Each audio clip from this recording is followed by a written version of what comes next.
Good AM! For today's video, hindi ko alam kung matutuwa ako pero grabe bagong taon na wala pa rin pagbabago. Ang dami ko pa rin natanggap na mga parcels na ayaw ko talagang matanggap. Akala ko naman mga regalo, yun pala naman mga return to seller na naman ito guys, ang dami. Grabe naman yung pagmamahal na binibigay nyo sa mga sellers na kagaya ko, grabe naman. Talagang sinulit nyo yung 2024 kaya naman samahan nyo ako magbukas ng mga parcels. Para sa unang bukas ngayong taon, tara na, buksan na natin ang unang parcel. At eto na nga, so makikita nyo naman na puro faded na naman yung label. Alam nyo ba na every time na magpapalit ako ng label, minamanual ko talaga to. As in, kinukut-kut ko siya ng kuko para matanggal at maganda yung lapat ng label na bago. Buti na lang, sinamahan ako ng Willow at kahit paano nakakawala talaga ng bad vibes.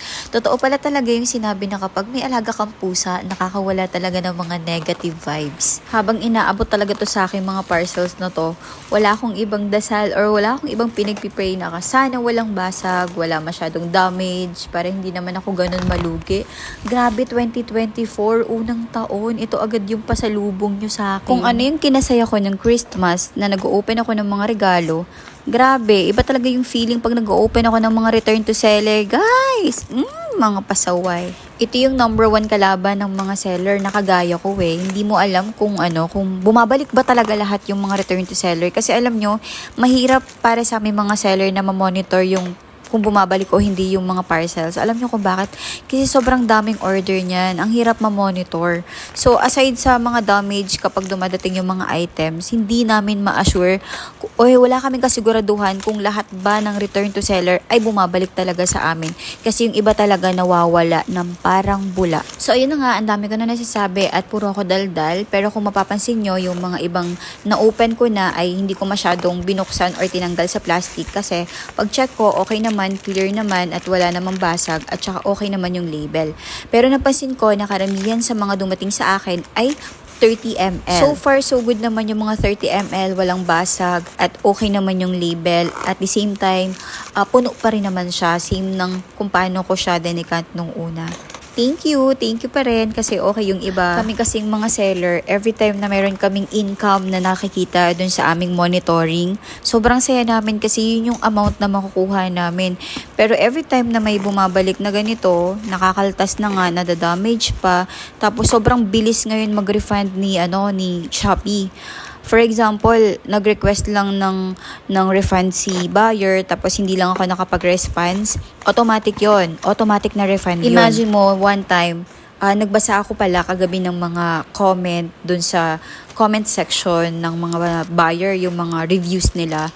At may na-receive ako na hindi na daw siya o-order kasi nabasag, parang gano'n yung pagkasabi niya. So, grabe naman yun. Walang second chance. Kung kayo nga na nag-order sa akin na napapansin ko na twice na bumabalik yung mga items nyo, hindi ko kayo binablock or hindi ko kayo nire-report.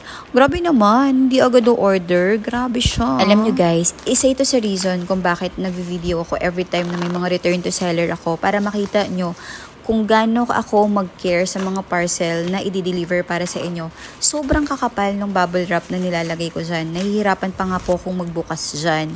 So, yung pagkabasag, hindi ko na talaga siya makokontrol kasi minsan hindi ko alam kung paano i-handle ni Shopee yung mga parcel na para sa inyo. Kasi ang dami talaga na nagrereklamo na basag daw yung item nila. Kapag ganun, naghihingi talaga ako ng proof na nabasag talaga.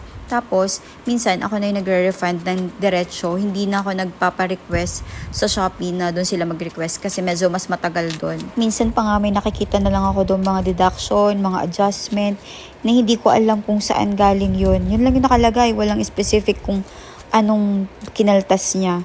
Basta parang tanggap na lang ako ng tanggap kung ano yung kinakaltas sa akin. Yun eh.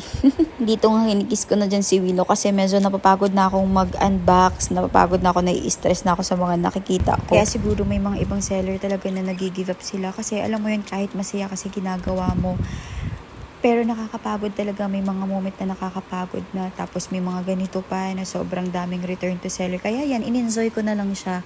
Yung mga basura nyo, ginawa ko na lang laruan. Ayan siya. So yun, napagod na ako kakatapon, kakalaro. Kaya yun, niligpit ko na yung mga basura na dapat basura nyo. Gigil nyo talaga ako mga guys. Ano na kayo, dapat ay basura nyo ire. Bakit napunta sa akin? Binalik nyo na nga yung item nyo, ay ang dami nyo pang iniwang basura sa akin. Yano na talaga yung mga taong are. Pero walang halong biro, talagang napagod talaga akong mag-unbox. Kaya habang nagliligpit ako dyan, nakaramdam talaga ako ng pagod. Siguro kaya nakaramdam din ako ng sobrang pagod after kong magbukas ng mga parcels na yan. Sobrang disappointed ako. Kaya nilinis ko na yung mga kalat nyo, 'di ba? Marami naman talagang reasons kung bakit nare-return to seller aside kay buyer na hindi nila tinatanggap, meron din yan sa part ng courier. Kaya, yun lang, good vibes lang tayo. So, ayun, speechless na ako. Speechless pa, ang dami ko nang nasabi. Thank you for watching!